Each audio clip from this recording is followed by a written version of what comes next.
Shall I start? Have you permission to? Yes, sir. They have both given me their permission so I can talk.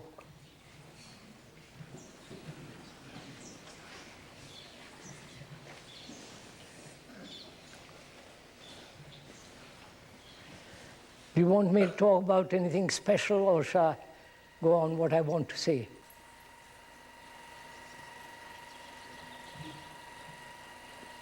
Sir, I'd like to ask you something, sir.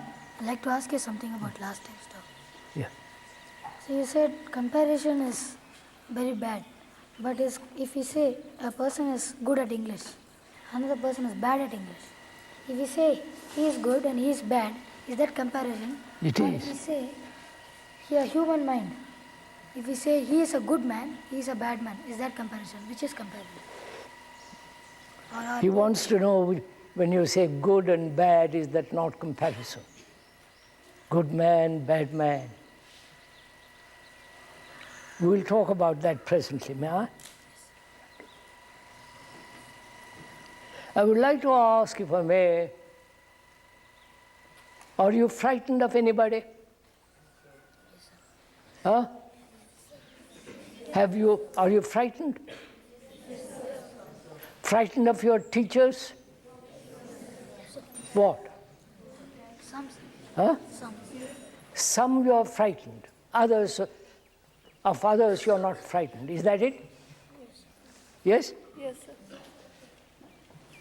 Do you know what fear is? When you say, I'm frightened of a teacher or of your parents, are you frightened of your parents? Huh? Sometimes. I can't hear. Sometimes, are you? So you're frightened. Do you know what that fear means?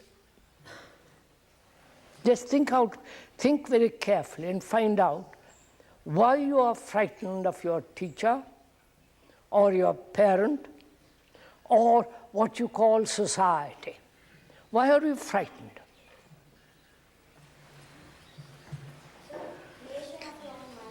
Huh? It's a creation of your own mind. He says it's a creation of your own mind. It's a creation of your own mind. Did you think that out? Yes? Oh. Now, when you say I'm frightened of your teacher, what are you frightened about him? What he can do to you. Huh? What he can do to you. You are frightened because you think what the teacher can do to you. What can he do to you? Beat you? Give you bad marks? Scold us. Scold you? So you are frightened of your teacher because he might scold you, he might give you bad marks, and he might say you are not as good as somebody else, comparing, and you get nervous, you get frightened, and so you kind of shrink away from him. That's right? Yes. You are listening? Yes. Hold my hand and stop.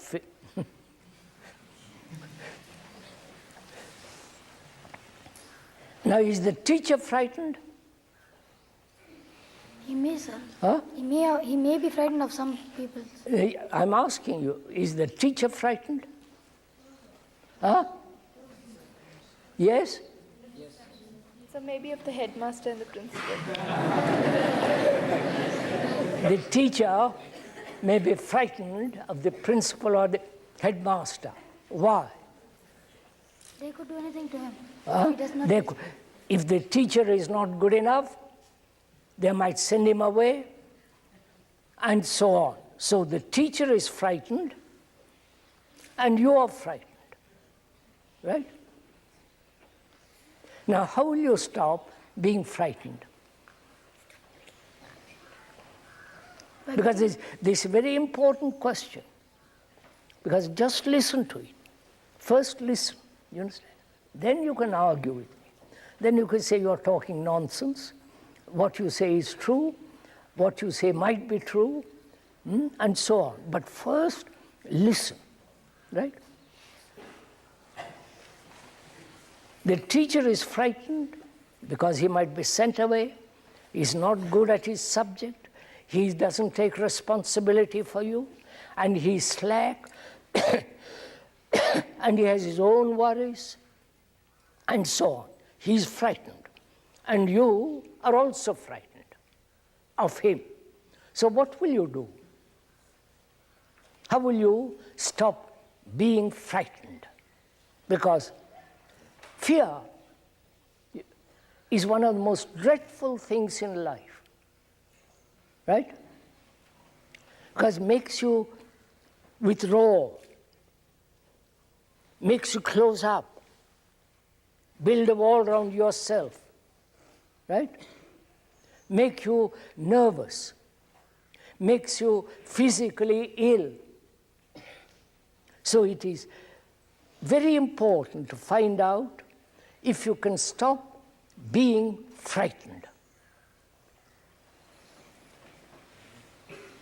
Frightened of society, frightened of what people say, might say, frightened of your parents, your grandparents, your aunt, your uncle, or somebody, your relative, or you're frightened of your teacher, or you might be frightened of some animals, snakes. You follow? You're frightened all along, and that makes you live in darkness, right? You understand that? Now, how will you stop being frightened? So if you're confident that whatever you're doing is correct, then you will not be frightened. Whatever you are doing, if you have confidence that it is right, then you're not frightened. Is that it? Maybe that you may not be frightened. Yes. If you say this is right for me to do, and you do it irrespective of anybody, then you're not frightened. Is that it? Yes. But do you know what is right action? Everybody has his own opinion. Huh? Everybody has his own opinion. Everybody has his own opinion. You think this is right action, and somebody else thinks that's right action, and your parents think differently. So how will you find out what is right action? You can never find out. Huh? It's very hard to find out. Huh? It's very hard to find out. Very hard, but you must find out, mustn't you? You How should well? experience it, sir. Huh? You must experience it. What do you mean experience what? Right action? Yes, sir. Trying to That find is, out what the others yeah, you do false action and then learn from that and say that's right action. So you keep on experimenting till you find right action. Is that it? Yes, sir. That might take all your life. Yes, sir. Yes. So what will you do?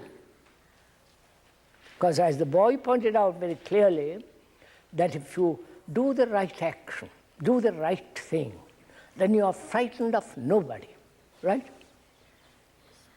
How will you find out? By finding out about if you find out about everybody's opinion, you'll have to find out everybody's opinion. Then you ask all those people's opinion, and his opinion, will that help you? You may have different opinions, so it'll never come. So that's right. So how will you find out what is right action so that you will never be frightened? You understand? The thing is not to be frightened under all circumstances. Right? How will you find out? And that chap said over there, he said, if I know what is right action, I won't be frightened. Right? So what is right action? So, an action which brings good to everybody and to yourself. If you are good to everybody, then that's right action. Is that it? No, it's something which brings good to yourself and to everybody else. Ah. That is right action. So, good to others and to yourself. That's right action. Then what is good? You see, you are moving away by introducing another word, good. But you haven't answered the question. If you say it's good, I may consider what you do maybe not good. So how will you find out what is good? Something pleasant, sir. Huh? Something pleasant. Something pleasant. Is that good? Something you like. Something that give you satisfaction. Something that will give you great pleasure. Is that good? Another may not like it. Other may not like it.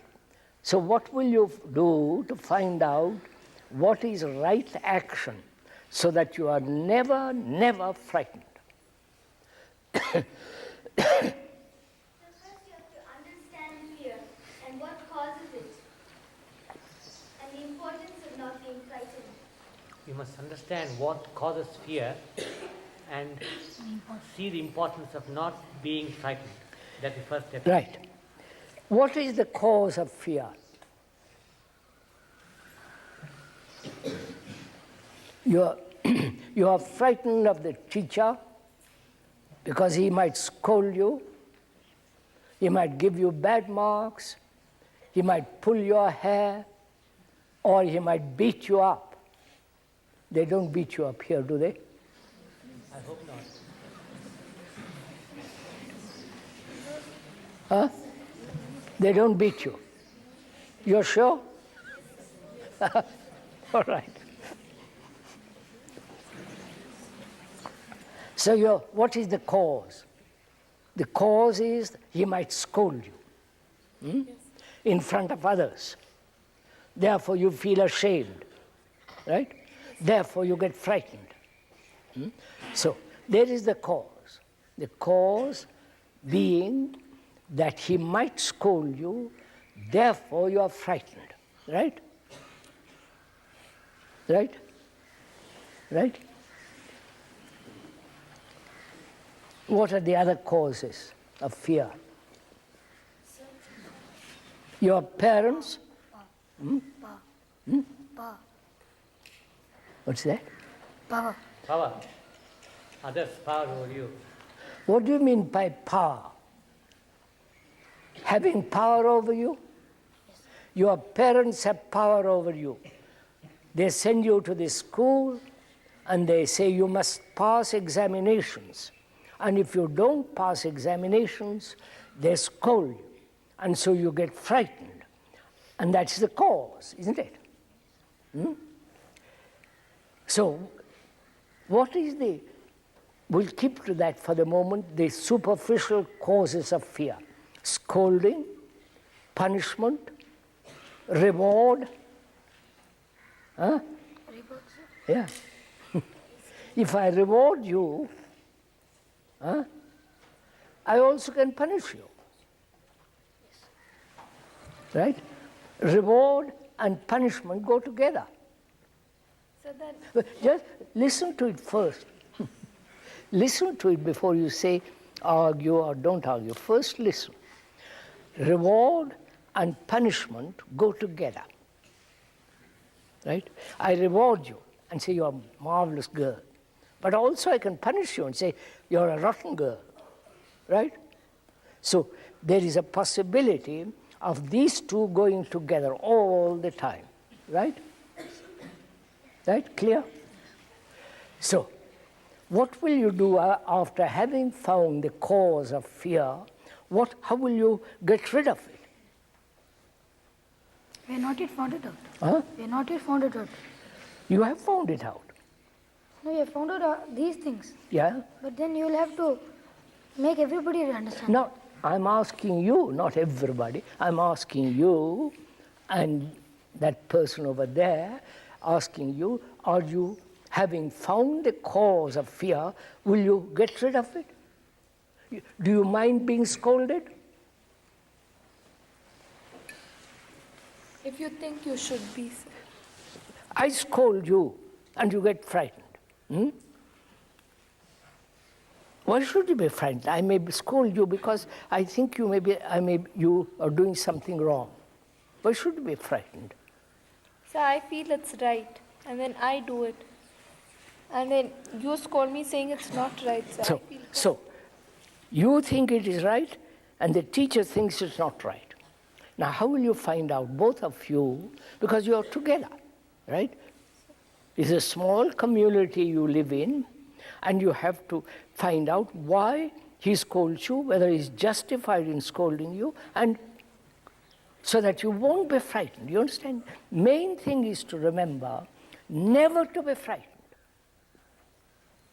Right? Right? What will you do? Come on, sirs. What could we do, sir? Huh? What could we do? I'm going to tell you, but you must tell me first. What will you do not to be frightened? Do you see the importance of not being frightened? So you must find out how it destroys you. What? You must find out what its bad effects are and how it destroys you. Fear. You must You must find. find out how fear destroys you and is bad for you. Haven't you found out? When the teacher scolds you, you shrink, right?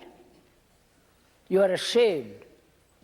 You feel anxious, sometimes angry, right? Right? So I'm asking you, knowing this, teacher punishes you, scolds you, and creates fear in you, and you see fear is very important to understand and be free of it, right? Do you understand that? Now what will you do? So, for that you should understand each other, sir. Huh? You should understand each other. We should understand each other. All right. If you say we must understand each other, that the teacher must understand you and you must understand the teacher, right? Right? That's what you're saying. Now, are you willing to understand the teacher? Don't say we must understand each other and just remain there, but will you make an effort or say that I must understand you, sir? Why you get angry? Because probably the poor teacher hasn't slept well, eaten too much, or he's frightened of being sent away from here. So he's also frightened, right? So will he allow you to understand him? He will not, sir. Huh? He will not at that time. Huh? At that time, if he has done any of the things you mentioned, if he has overslept or anything, he will not be in a mood to tell you anything. Quite right. So you will not be in the mood or listen to what you're saying. So what will you do?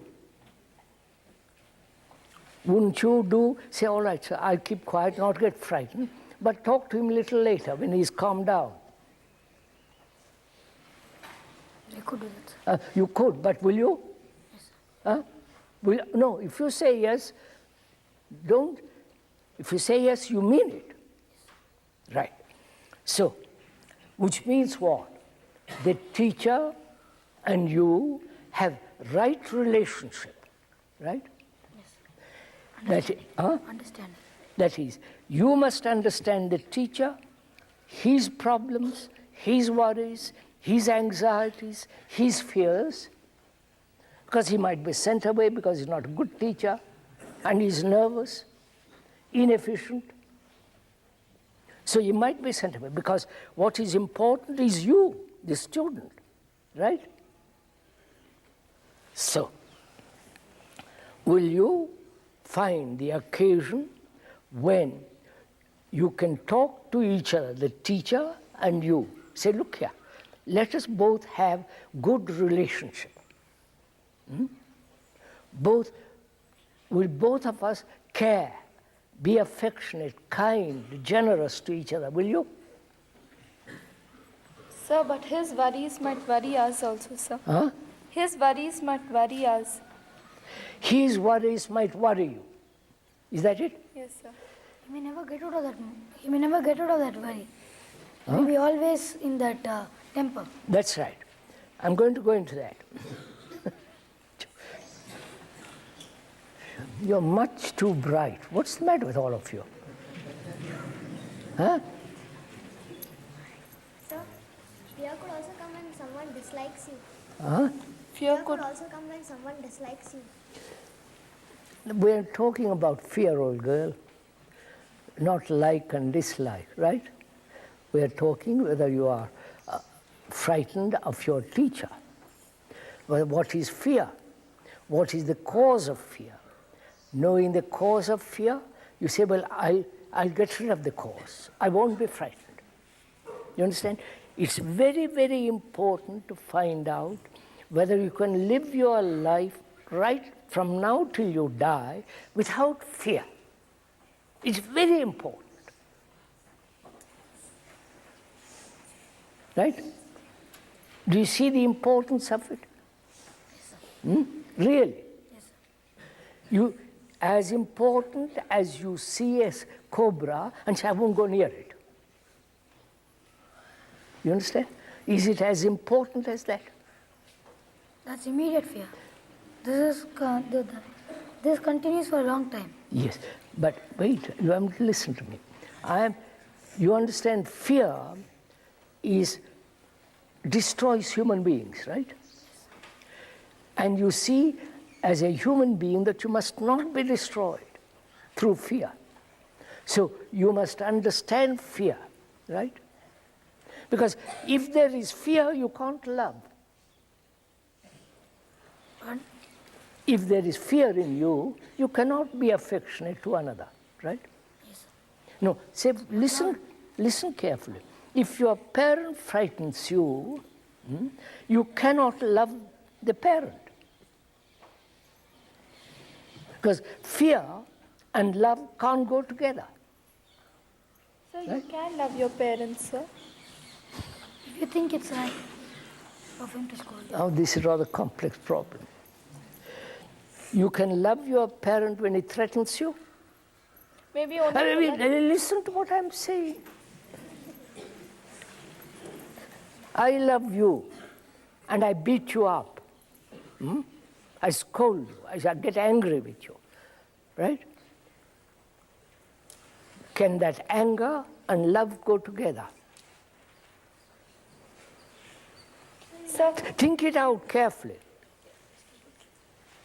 If you think it is good, they are scolding you for your own good. No. They are scolding you for your own good. That's if you think that they are scolding you for your own good. How do you know that when they scold you that you're doing good to you? They might be traditional. They might want you to join the army. They might want you to become a cook. No, they wouldn't. An engineer, right? So they want you that. And you might want to do something else which really interests you. So they get angry, right? When there is anger, is there affection? Right? Yes. Right, sir? You understand this? So, love and fear cannot go together. You understand this? You understand? Yes. So, how will you get rid of fear? Sir, if someone is scolding you, sir, you just ignore him. Then you won't.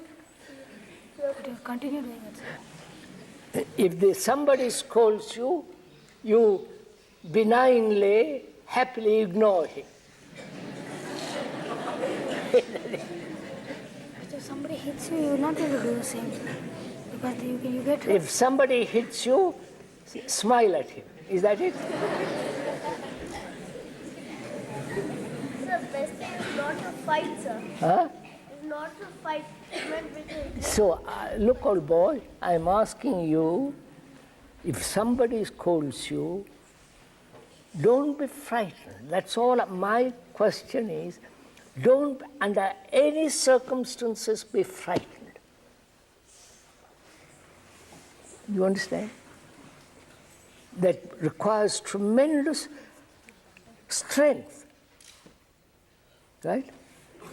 Guru, how do we do it? Wait, I'm going to show first, not how to do it, but first see the importance of not being frightened.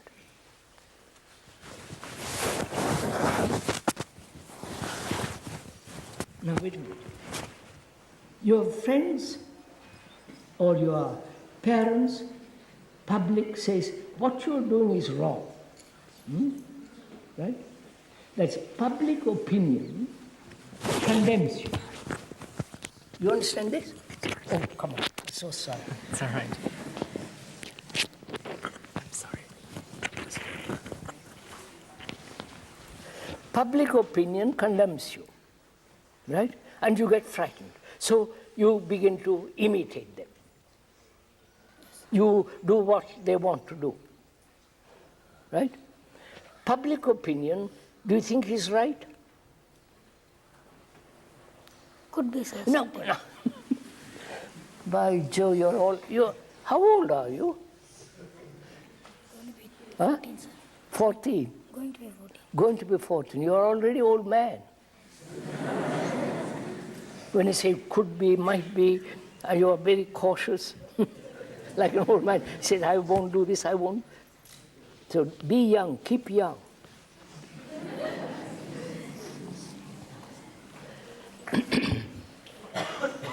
Public opinion says you must do puja, right? Right? Because that is the tradition. I don't feel it right. Huh? I don't feel it right. Wait, listen first, old boy. You just listen. Public opinion says, and some of the teachers say, you must do puja. Probably they do puja. Now, why do they do it? They are frightened. Huh? They are frightened of God. They are frightened, not of God. All right. They are frightened. If they don't do puja, there might be... Sins. Huh? Their sins or whatever they Yeah, call it. that's it. Whatever I call it. Or probably they're scared of something, so just to cool themselves down. Yeah, that's right. They are frightened of their husbands, their children, of society not having enough money or not nice looking, and so on, so on. And therefore they do puja. Direct their problems. Huh? Direct their problems away. What? All their problems they direct away from them. That's right. All their all their problems are, they escape from all their problems by doing puja, right? They're Right? not guilty anymore. Yeah. So, public opinion says do puja, ritual, bring bells and do all kind of stuff, right? And you say you don't want to do it because you think that's stupid. Because you say, if you are frightened, face it, right? Get rid of it. Don't go off running away into a room and do puja. Face it. Get rid of it. But public say, no, they're too frightened to do that. So what will you do? Will you do puja? Huh? I don't feel like doing puja. No, not whether you feel like it. Will you do puja? No. No. That means you are going against public opinion. Yes. Huh? So you don't mind. In this, And wait. In this you don't mind. Yes. Huh? Now take something else. Public opinion says you must get a good job. yes, sir. Huh? Right? And you might say, well, I'm not interested in jobs. I would like to go and dig in the garden. I know you won't, because you are a slave to public opinion. Yes. Right? So, what will you do? Will you do what you want to do and not allow public opinion to control you? But in this thing, if you're interested, you could do what you want. That's what I'm saying. Will your interest be strong enough, vital enough, to withstand the society, the public opinion.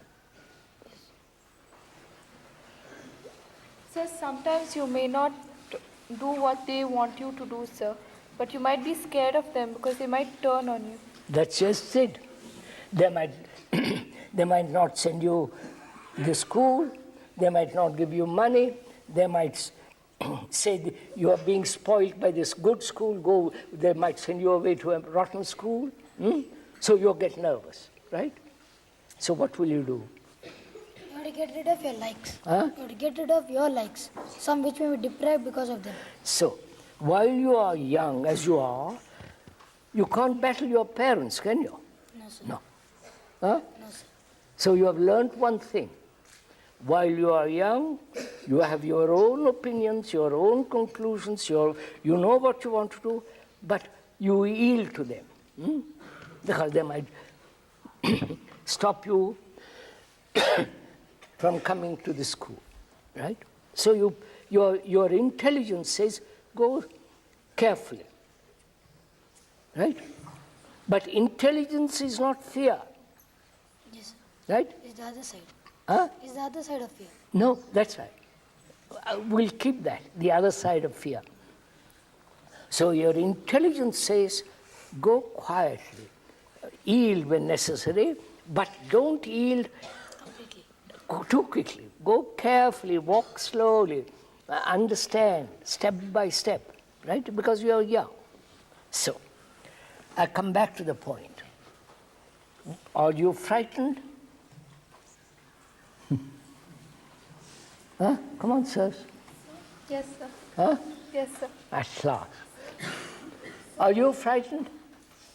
All of you up there? So you don't have to be frightened of someone, but you can be frightened of dark. Huh? He says you don't have to be frightened of someone, you can be frightened of the dark. Ah, yes. Now wait a minute. Or a snake.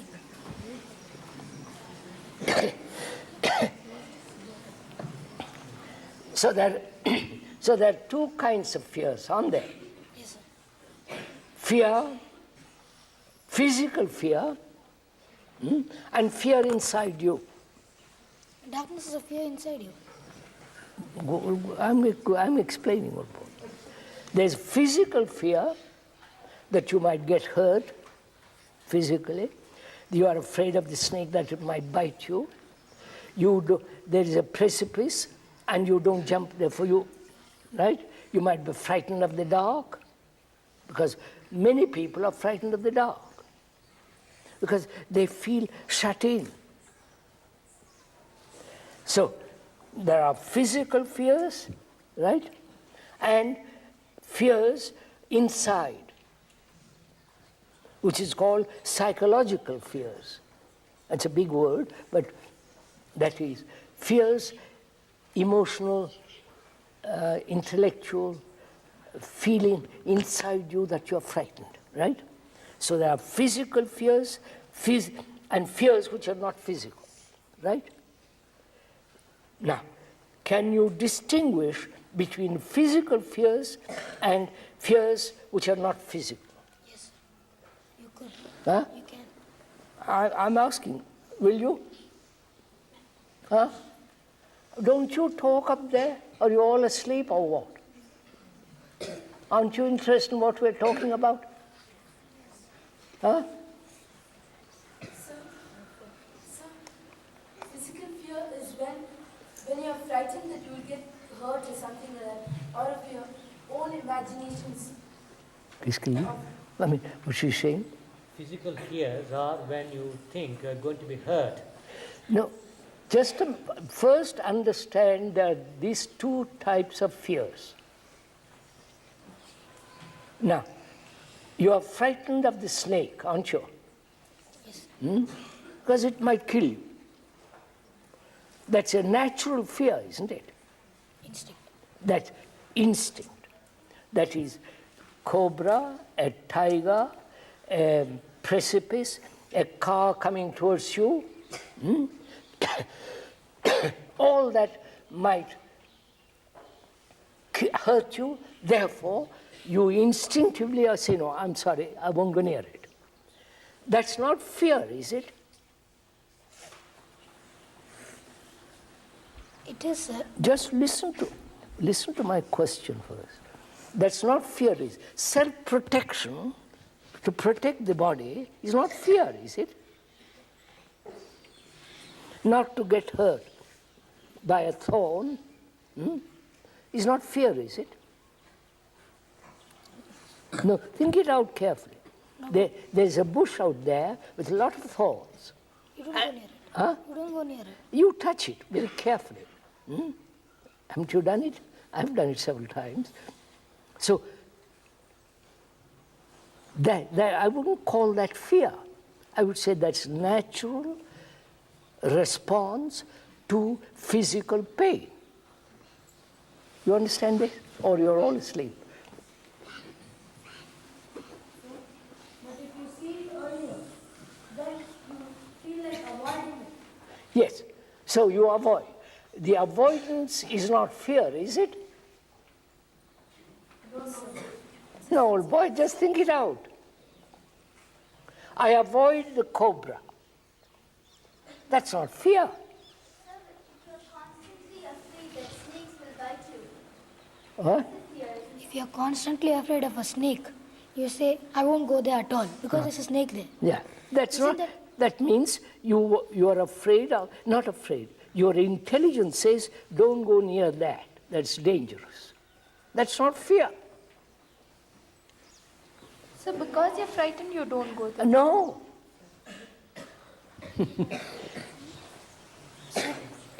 Excuse me. A car is coming out towards you, and you step out of its way. Why? Are you frightened? Or your intelligence says, if you stay there, you might get killed. Because my intelligence says that I'll be killed. Killed. Which is intelligence is in operation, not fear. Sir, if you live day and night with the fear that a snake is going to bite you, is that obsession, that is fear.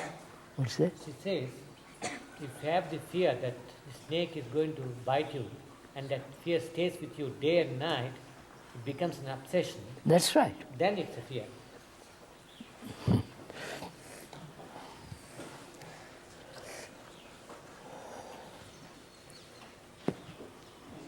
I was walking once in California at 12,000 feet by myself, and I turned the corner, and there is a big bear.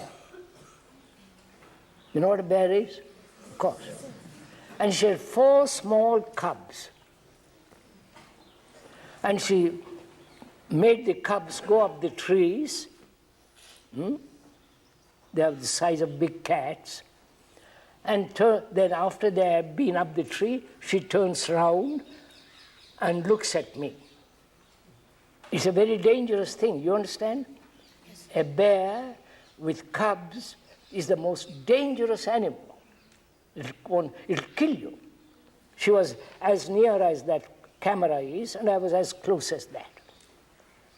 So we looked at each other for a second or 2 seconds or few seconds, and I wasn't frightened. So I said, lady, you win, turned around and went back.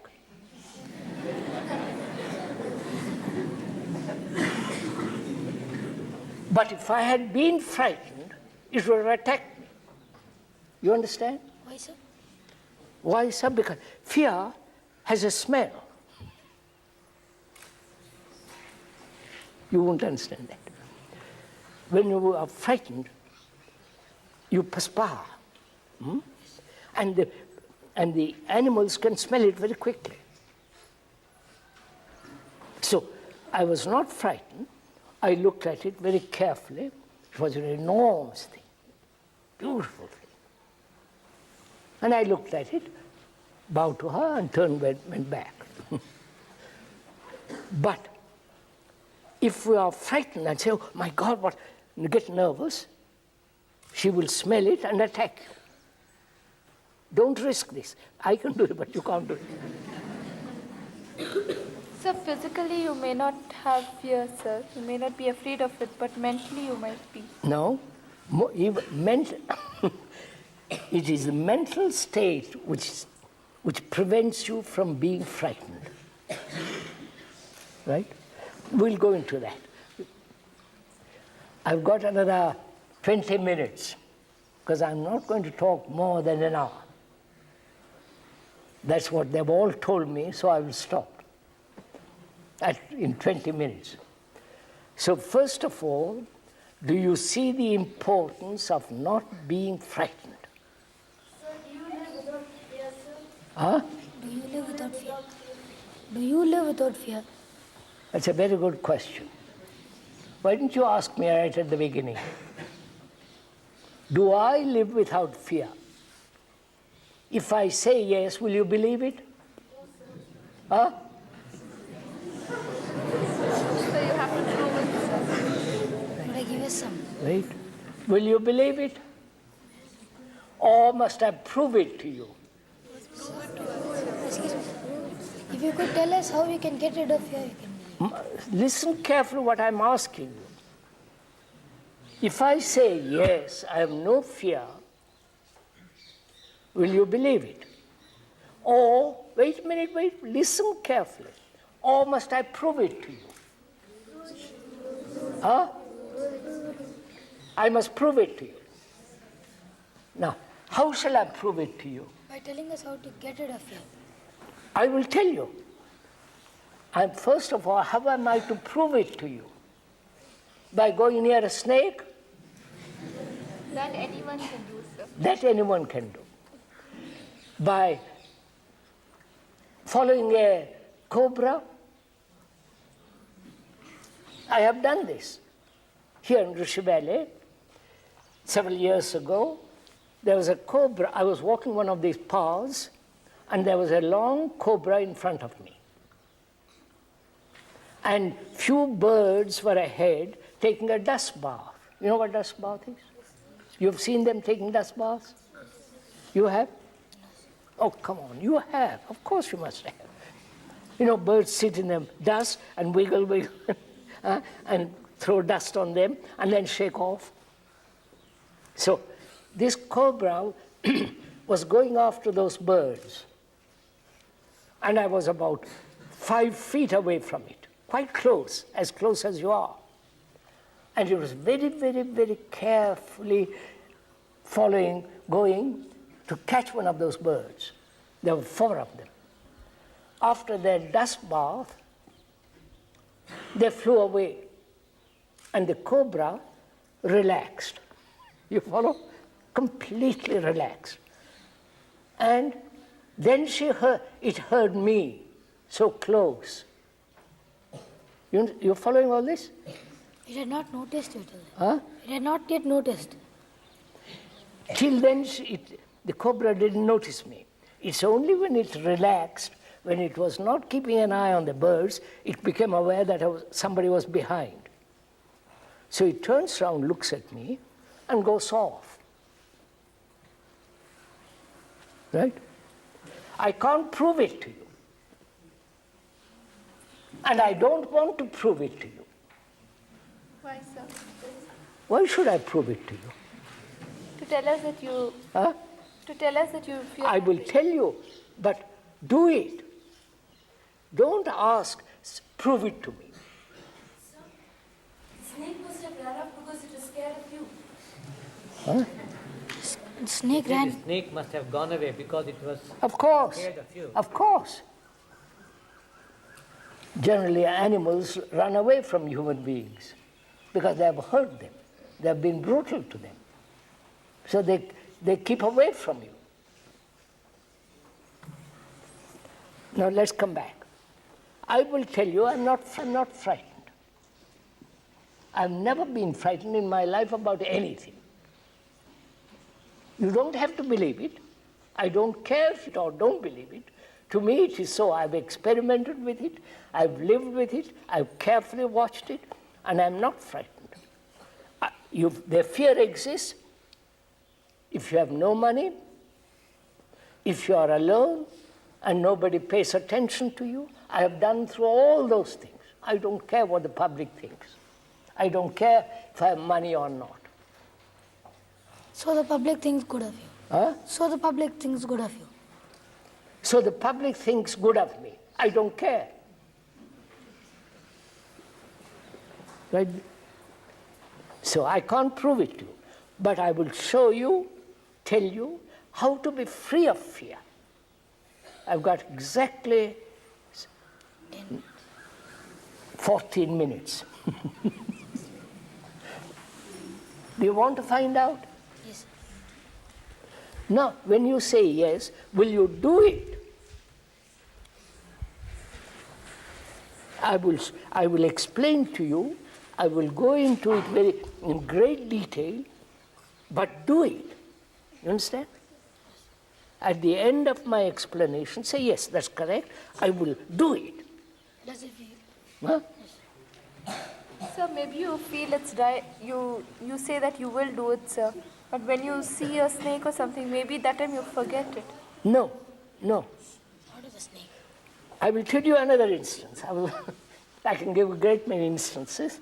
I was walking once in California.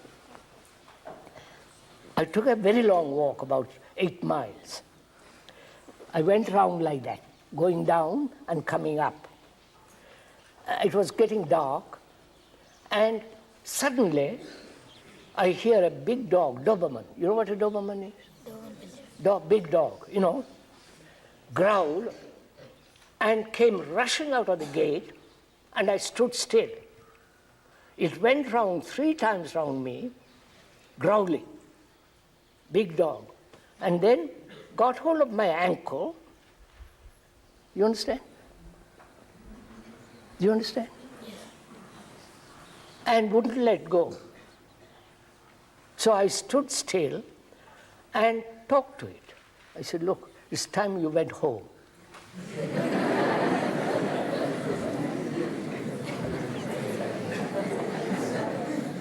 Are you smiling cynically? I said, go home. So I said very strongly, go home. And he relaxed, went round me, and went off. But when I got to my room, I began to shake. which is physical reaction, you understand? At the moment, I was not frightened. If I was frightened, it would have bitten me. If that had been a leopard, it wouldn't have listened to you.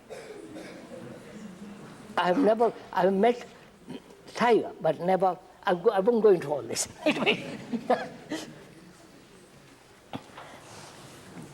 Now, I've got 10 minutes. No, I've got less than 10 minutes because we're all going to sit still, very quiet, absolutely quiet after I've finished talking. You see, fear, listen carefully, listen to it. Fear exists because there is future. Do you mean to say there's supposed to be no future? Just listen to it. First, listen. I have had pain, toothache a week ago. I haven't had it, but I've had pain a week ago. Listen carefully. And I say, it's over, but it mustn't happen again, because then I get nervous. You follow? I've had pain a week ago, and I think I mustn't have it in the future, but I'm afraid it might happen again. So, you follow? Pain yesterday, thinking about it, Today. hoping not having it tomorrow, brings fear. You've got it? Listen carefully. I have had toothache 2 days ago. It has gone. The memory of it remains. And it might happen again next week, so I get frightened. which means what? The pain of yesterday, remembrance of it, and the remembrance of it saying, I mustn't have it again, and I get frightened. Get it? You get this? Or you're too young? Realization of the past. Huh? Realization of the past. That's right. The realization of the past, which is in the past you have had pain, and you might have it again. The might have it again is future. Thinking about the future creates pain. You understand this?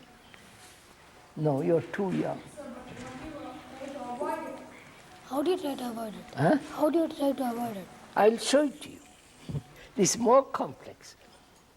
I've had pain yesterday, and that pain has been registered in my brain, right? And the brain remembers it, and thought says, I mustn't have it again. So there is fear, right? Now listen carefully. When you have pain, when there is pain of toothache yesterday, have that pain and forget it, put it aside, finish with it. Don't you remember it. This is quite a difficult, you can't, unless you go into it very carefully, which I will if you want me to, which is,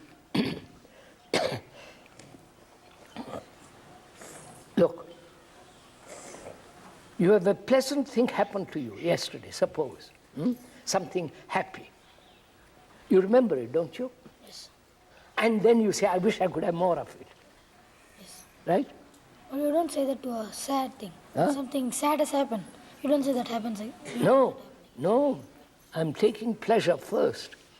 When you have pleasure yesterday, you remember it and you want more of it. But if it is pain, listen carefully. If it is pain, you don't want it, but it might happen. Therefore, there is fear and the pleasure. You've understood? So, question is, can you, when you have pain, live with it and finish with it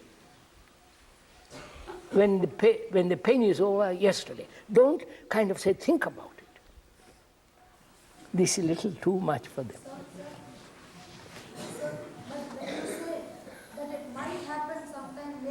Yeah. What you try to avoid it the next time? Huh? What you try to avoid it the next time? He says, when you think that it might happen again, won't you try to avoid it coming later? Therefore, the very avoidance is also creates fear. This is a little bit too much for them.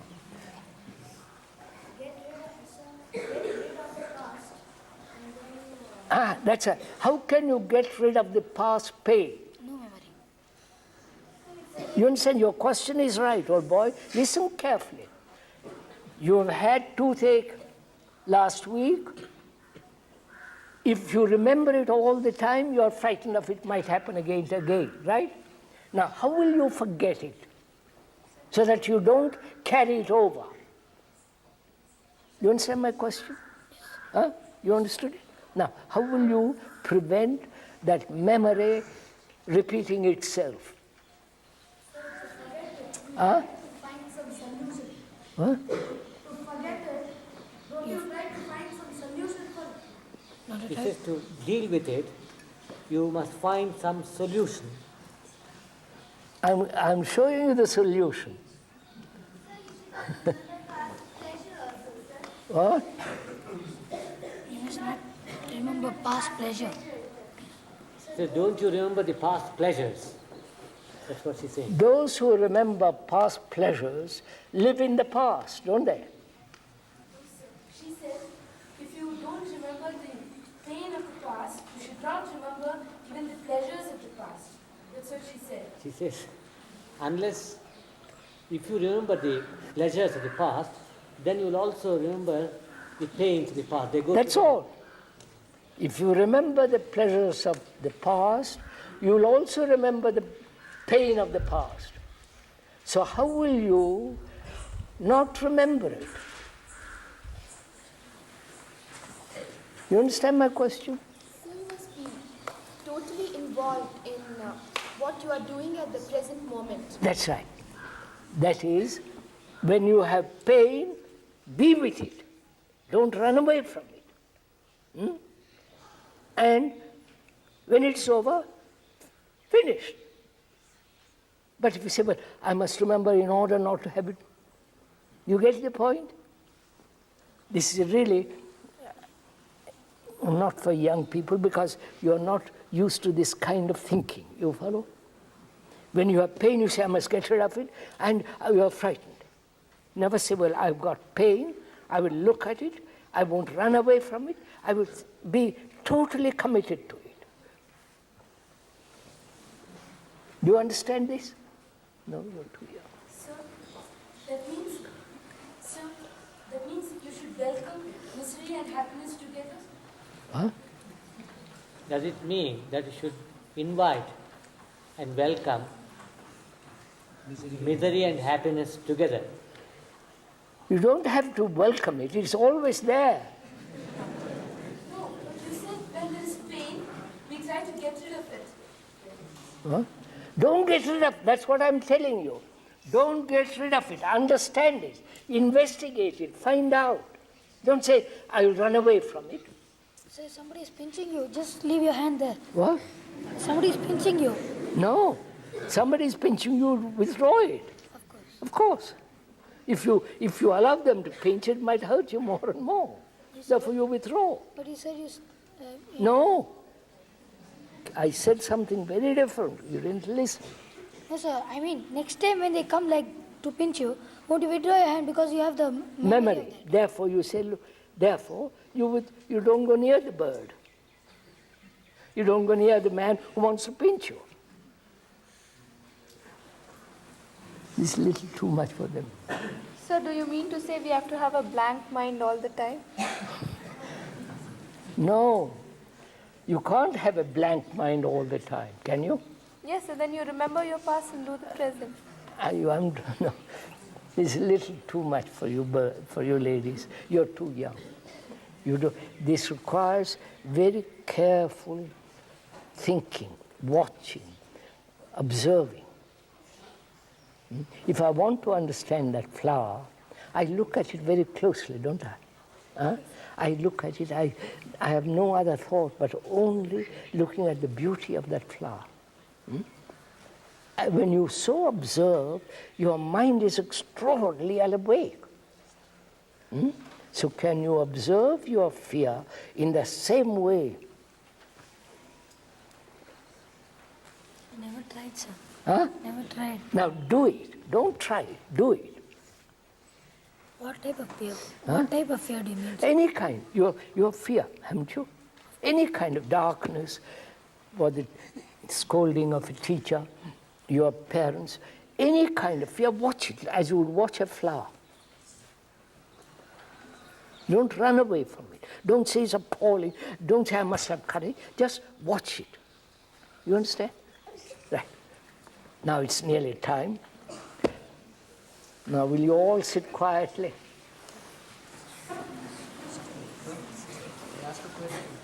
What's up? Why do you ask us to sit quietly? Why do I ask you to sit quietly? Quite right, sir.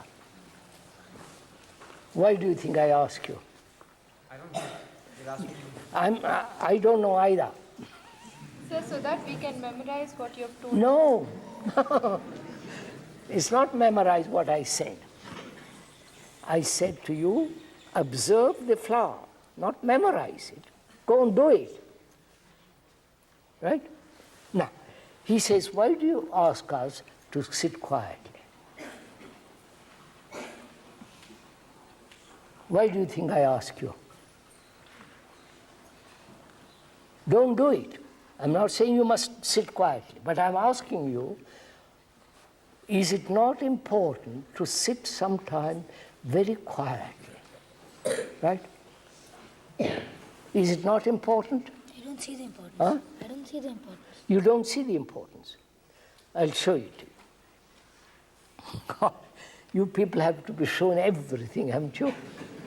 I'm glad. I'm glad you don't accept anything that anybody says, right? Right?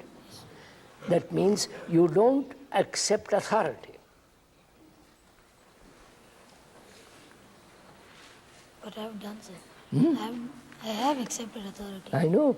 Here, I'm not an authority, right? So if you say, I don't want to sit quietly, you're quite right. But find out first why I ask you, if I'm politely, please sit quietly. Why do I ask you? I don't know. You don't know. But I'll tell you why you should sit quietly. Now, Because we want to get back our energies. what's that? Because we want to get back our energy. Quite right. You see? You see, that's quite right. That you see, you laugh, but what she said has great truth in it. She said, we have dissipated our energy, dancing, yelling, shouting, playing, listening, all that, but sitting quietly, you gather all that energy.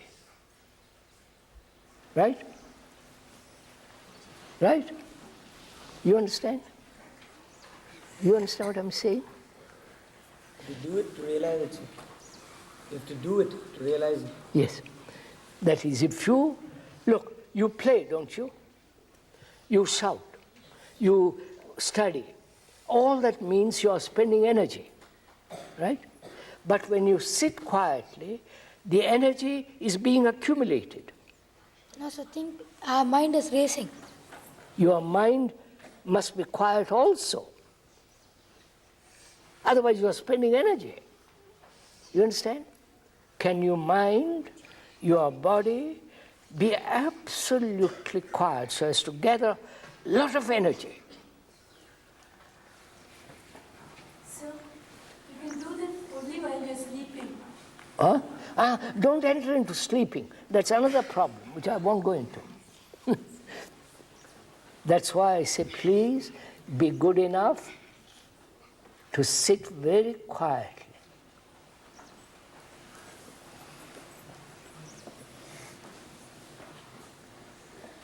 If you sit like this, you don't get blood to your head.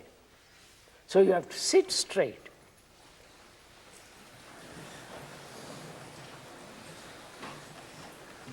And you're gathering energy, which means your mind, your thinking must remain quiet, not go all over the place.